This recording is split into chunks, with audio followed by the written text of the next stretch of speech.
পঞ্চম শ্রেণীর ছাত্রছাত্রীদের জন্য আমি এই সেকেন্ড টার্ম পরীক্ষার যে সাজেশন দেওয়া শুরু করেছিলাম পরিবেশের উপরে, আজকে তার অন্তিম পর্ব। দেখো 121 নম্বর প্রশ্ন, মিশ্র চাষ কি? মিশ্র চাষ কি? একটা জমিতে একই সাথে একাধিক ফসল চাষ করাকেই বলা হয় মিশ্র চাষ। যে জমিতে আলু চাষ করা হচ্ছে সেই জমিতেই একই সাথে সরষের চাষ করা হয়, মূলোর চাষ করা হয়, পালং শাকের চাষ করা হয়, কুমড়োর চাষ করা হয়। তাহলে এইগুলোই হলো মিশ্র চাষ।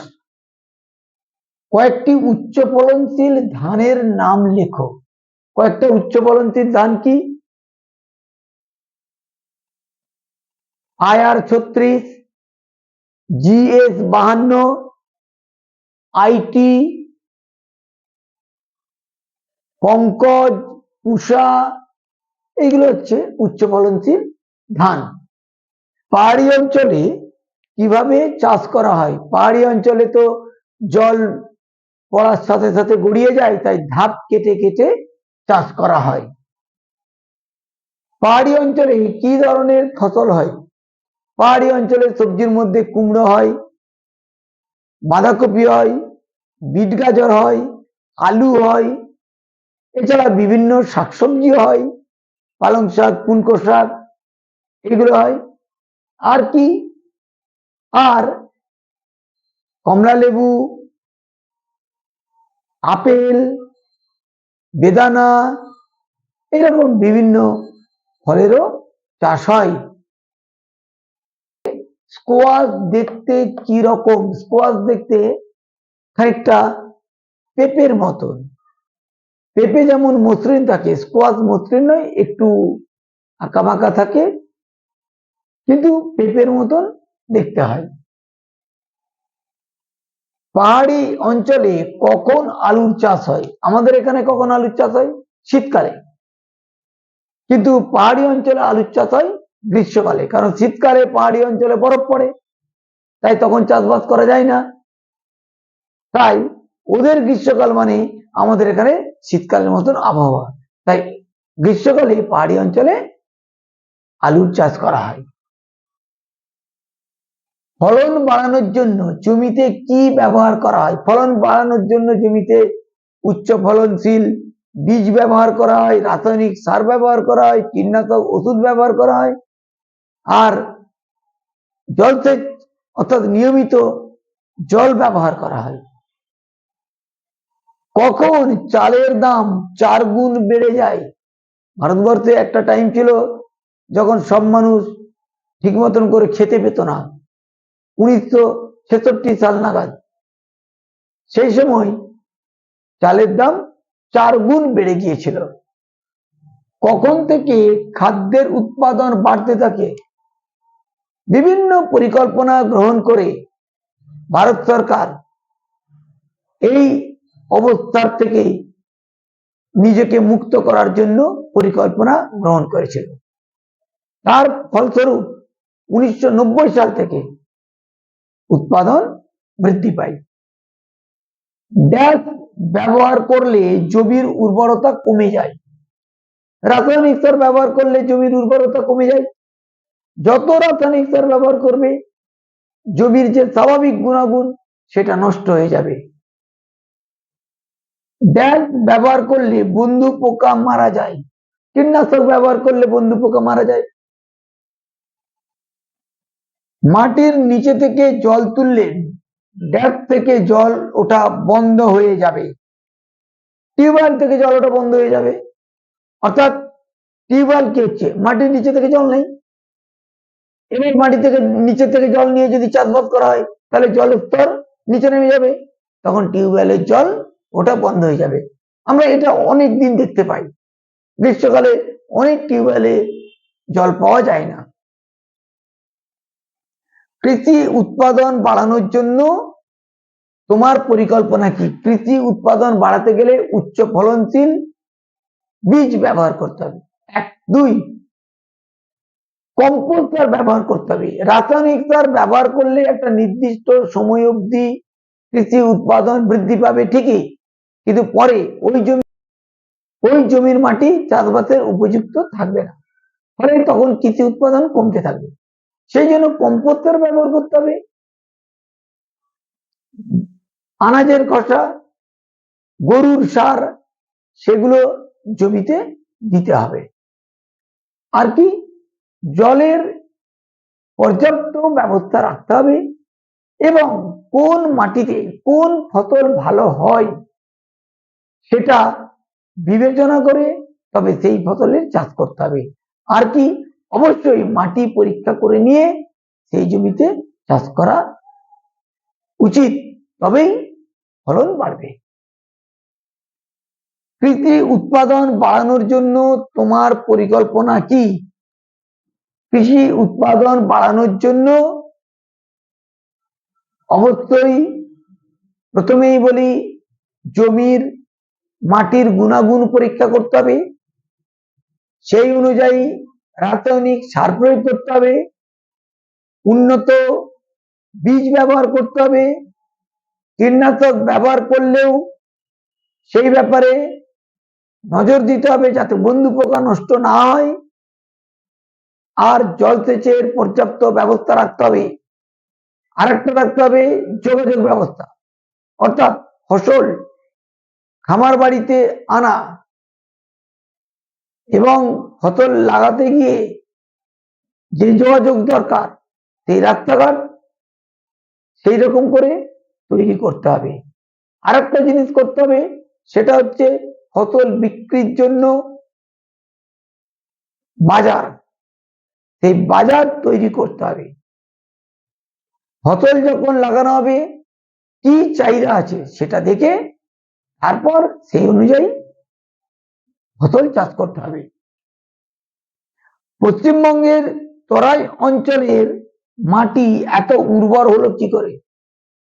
পশ্চিমবঙ্গের তরাই অঞ্চলের মাটি, যে পলিমাটি দ্বারা তরাই অঞ্চলটা গঠিত হয়েছে, সেই পলিমাটিটা হলো তিস্তা এবং মহানন্দা নদীর মাটি। ফলে ওই নদীর পলিমাটি দিয়ে এই অঞ্চলটা গঠিত হয়েছে বলেই এই অঞ্চলের মাটি এত উর্বর। তরাই অঞ্চলে কিসের চাষ হয়? তরাই অঞ্চলে ধান, পাট, আলু, তারপরে বাদাম,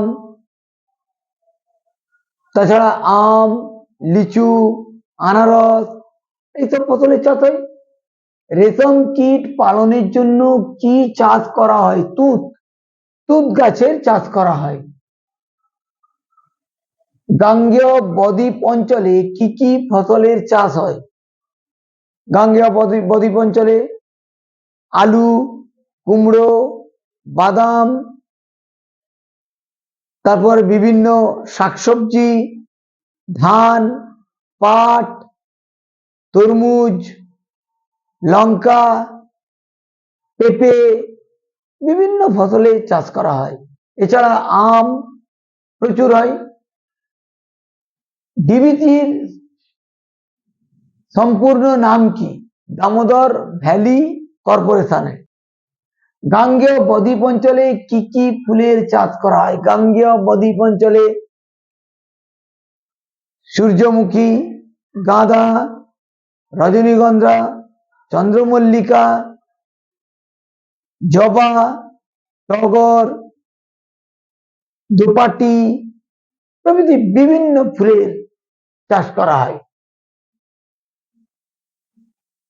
দক্ষিণবঙ্গের পশ্চিমের পাহাড়ি লাল মাটিতে কি কি চাষ হয়?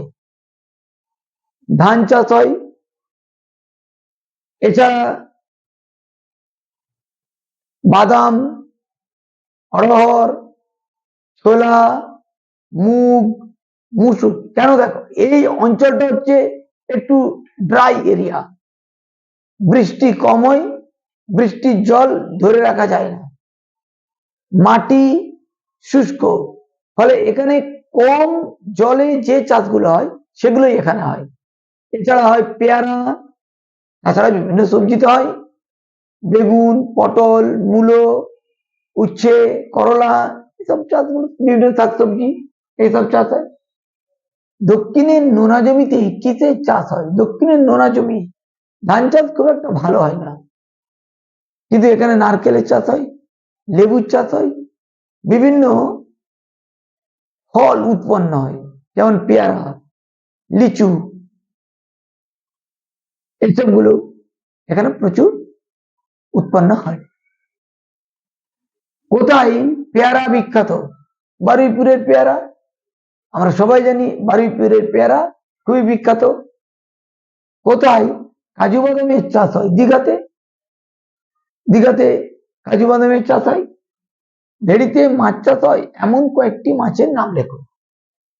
ভেড়িতে পার্সে, বাটা, সরপুটি, কাতলা, রুই, মৃগেল, এরকম বিভিন্ন মাছের চাষ হয়।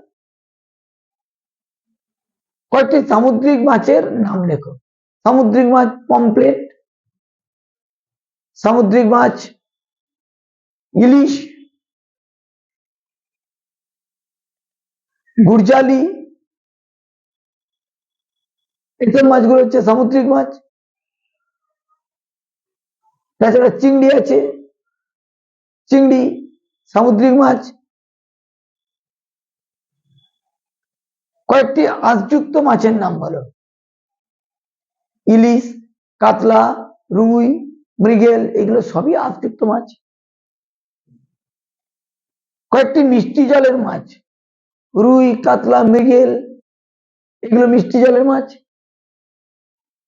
কয়েকটি জিওল মাছ। শিঙি, মাগুর, কই, এগুলো হচ্ছে জিওল মাছ। ধান খেতে পাওয়া যায় এমন কয়েকটি মাছের নাম লেখো। ধান খেতে পাওয়া যায় কি কি? পুঁটি, ট্যাংরা, ডেনকনে, কই, চ্যাং, মাগুর, শিঙি, পাঁকাল, এইসব মাছগুলো। কোন মাছ লেজের ওপর ভর দিয়ে লাফাতে পারে? চ্যাং মাছ লেজের ওপর ভর দিয়ে লাফাতে পারে। বেশি কাঁটাযুক্ত কয়েকটি মাছের নাম বলো বা নাম লেখো। বেশি কাঁটা আছে, ইলিশ মাছের বেশি কাঁটা আছে, ফলুই মাছের বেশি কাঁটা আছে, মোরলা মাছ, সরি, ইলিশ মাছ, ফলুই মাছ, পুঁটি মাছ, এদের বেশি কাঁটা আছে। কম কাঁটাযুক্ত কয়েকটি মাছের নাম বলো। শিঙি, মাগুর, কই, বোয়াল, ট্যাংরা, এদের কাঁটা কম আছে। সুরযুক্ত কয়েকটি মাছের নাম বলো। সুর আছে কার? শিঙি মাছের সুর আছে, ট্যাংরা মাছের সুর আছে, মাগুর মাছের সুর আছে, রুই মাছেরও সুর আছে। লুপ্তপ্রায় কয়েকটি মাছের নাম লেখো। লুপ্তপ্রায় মাছ, ন্যাদোস মাছ লুপ্তপ্রায় মাছ, চ্যাং মাছ লুপ্তপ্রায় মাছ, তেচোকে মাছ লুপ্তপ্রায় মাছ, মোরলা মাছ লুপ্তপ্রায় মাছ। লুপ্তপ্রায় মাছ বাঁচানোর জন্য কি করা উচিত? লুপ্তপ্রায় মাছ বাঁচানোর জন্য প্রথমেই যেটা দরকার সেটা হচ্ছে সরকারি আইন, কঠোর আইন দরকার। 2, লুপ্তপ্রায় মাছ বাঁচানোর জন্য নির্দিষ্ট পুকুর খনন করা উচিত, যেখানে ওই লুপ্তপ্রায় মাছগুলি চাষ করা হবে। আর লুপ্তপ্রায় মাছগুলি ধরা ও বাজারে বিক্রি করা উপর নিয়ন্ত্রণ জারি করতে হবে, তবেই তাদেরকে টিকিয়ে রাখা যাবে। কয়েকটি শিকারী মাছের নাম বলো। বোয়াল মাছ অন্য মাছকে শিকার করে খায়। তেলাপিয়া মাছ, কই, এইগুলো হচ্ছে শিকারী মাছ। তাহলে আজকে আমি তোমাদের যা যা প্রশ্ন ছিল পরিবেশের উপরে সেই সাজেশন একটা করে দিলাম। পুরো সাজেশনটা যদি ঠিকঠাক করে পড়ে যাও তাহলে নিশ্চিত যে তোমরা এর মধ্যে সমস্ত কোশ্চেন সেকেন্ড টার্মিনালে পেয়ে যাবে। ভিডিওটা যদি ভালো লেগে থাকে তাহলে অবশ্যই তোমরা লাইক করো, শেয়ার করো, আর তোমাদের কেমন লাগছে অবশ্যই একটু কমেন্ট করে জানাবে। আর অবশ্যই চ্যানেলটিকে সাবস্ক্রাইব করে রাখবে যাতে করে পরবর্তী ভিডিও তোমরা সহজেই পেয়ে যেতে পারো। তাহলে আজকে এখানেই শেষ করছি, দেখা হবে পরের ভিডিও।